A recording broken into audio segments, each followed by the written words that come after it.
நீ நேர்மையா நடந்துக்கிட்டா நான் ஏன் அவளை இழுக்க போறேன், உன்னை கேள்வி கேட்க போறேன். இப்ப என்னடி நான் பொய் சொல்லிட்டு தெரியறேன்? இல்லன்னு வேற நீ சொல்வியா? இந்த விபூதியை கொண்டு வந்ததுக்கு பதிலா ஒரு 4 செட்டு பூரியும் 4 செட்டு இட்லியும் கொண்டு வந்திருந்தா நான் சந்தோஷப்பட்டிருப்பேன். என்னடி வளர்ற? நான் வளரல. நீ திருத்தணிக்கு போல சென்னையில இருக்கிற ஒரு ஹோட்டலுக்கு தான் போயிட்டு வந்தேன்னு சொல்ற.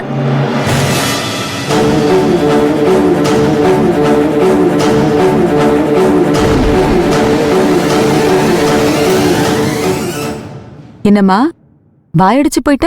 பதிலையே காணோம். இப்ப என்ன நான் ஹோட்டலுக்கு போகலன்னு சொல்லணுமா? நீ போ, நல்ல வயிறு நிறைய சாப்பிடு. உன்னை யாரு வேணாங்கறா? ஆனா உனக்கு ஏன் இந்த திருட்டு புத்தின்னு தான் கேக்குறேன். ஆமா, நீ எப்படி திருட்டுத்தனமா என் பின்னாடி வந்து பார்த்த?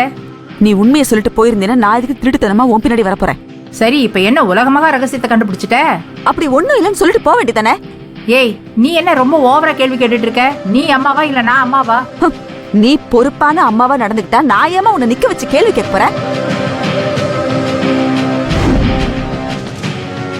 கண்டவ கூட சேர்ந்துக்கிட்டு வீட்டுல இருக்கவங்க கிட்டே பொய் சொல்ல ஆரம்பிச்சிட்டல நீ.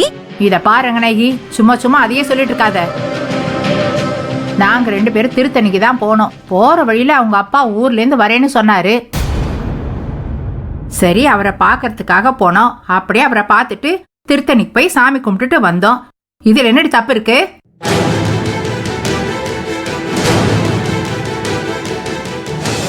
நீங்க நம்பலனாலும் நானும் நர்மதாவும் கோயில் எடுத்த போட்டோ இருக்கு, எடுத்துட்டு வரேன் இரு. ஓஹோ,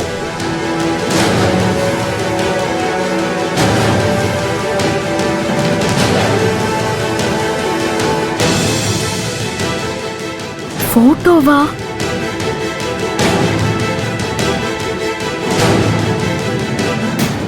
பாரு.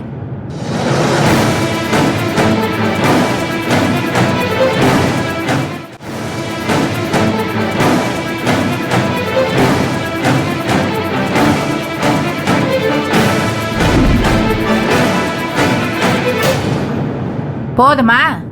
எனக்கு என்னமோ இது ஆதாரத்துக்காகவே எடுத்த போட்டோ மாதிரி தான் தெரியுது. கரெக்டா சொன்னமா? எனக்கு பதிலா நீ போலீஸ் ஆகிருக்கலாம். போலீஸ் ஆகி என்னடி பண்ணுவா? என்ன தூக்குல போடுவாளா? என்ன ஆள் அழுக்கு ரொம்ப எகிர்றீங்க? என்னம்மா நீ என்னைக்கும் இல்லாம வீட்டுக்குள்ள இவ்ளோ சத்தம் போட்டு பேச ஆரம்பிச்சிட்ட? அத்த அதான் அவங்க போட்டோ எல்லாம் காட்டுறாங்கல்ல, அப்புறம் என்ன, விட்டுருவோமே. இல்ல மாப்ள, அதுக்கு சொல்லலனா இவங்க இப்படி. ப்ளீஸ் அத்த, எனக்காக இதோட விட்டுருங்க. பாத்தீங்களாப்பா அம்மா என்னெல்லாம் வேலை பண்ணிட்டு இருக்குன்னு. அட விடுறங்க, அவளுக்கு அவ்வளவு பெரிய தப்பு எல்லாம் பண்ண தெரியாது. ஏ அம்சா, நீ உன் மகளும் போட்ட சண்டையில எனக்கும் உன் பேரனுக்கும் பிரசாதம் கொடுக்க மறந்துட்ட. போய் எடுத்துட்டு வா போ. எனக்கு வேணும்.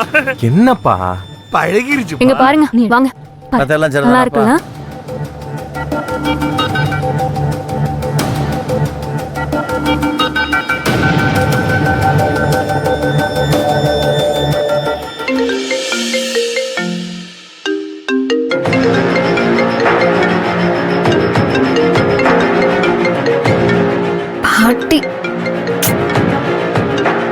பாட்டுக்கிட்ட எந்த உண்மையை சொன்னோன்னு இருக்கு.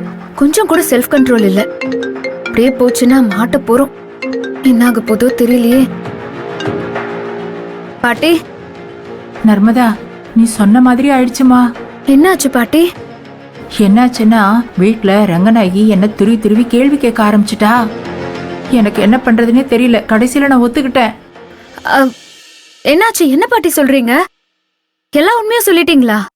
இல்லம்மா, நீ திருத்தணிக்கு போகாம சென்னைக்கு தானே போனேன்னு கேட்டா. நானும் ஆமான்னு சொல்லிட்டேன். ஏன் ஆமான்னு சொன்னீங்க? அவங்க தான் கண்டுபிடிச்சிட்டாங்களே. எப்படி கண்டுபிடிச்சாங்க? எப்படின்னா, நாம முன்னாடி போனதும் அவங்க பின்னாடி தேடிட்டு வந்திருக்காங்க. ஐயோ, மாட்டி இருந்தா என்ன ஆயிருக்கும்? அதான் மாட்டல, நான் அப்படி இப்படின்னு சொல்லி சமாளிச்சிட்டேன். நல்ல வேளை, சாமி கும்பிடுறமோ இல்லையோ, திருத்தணியில போய் ஒரு போட்டோவாவது எடுத்துட்டு வரணும்னு சொன்னியே. கடைசியில அதுதான் நம்மள காப்பாத்துச்சு. என்ன சொல்றீங்க பாட்டி? ஆமாம்மா, அந்த போட்டோவை காமிச்சதுக்கு அப்புறம் தான் ரங்கநாயகி என்ன போனா போதுன்னு விட்டா.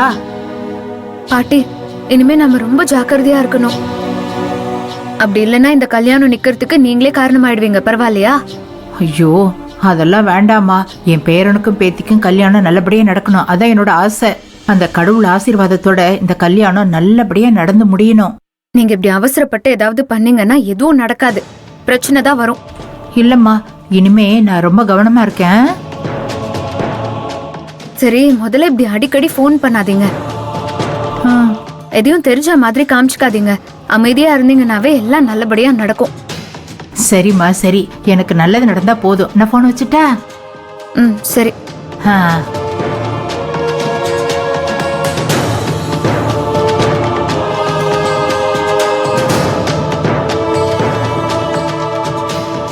பாட்டிக்கிட்ட சொன்னது பெரிய தப்பா போச்சோ.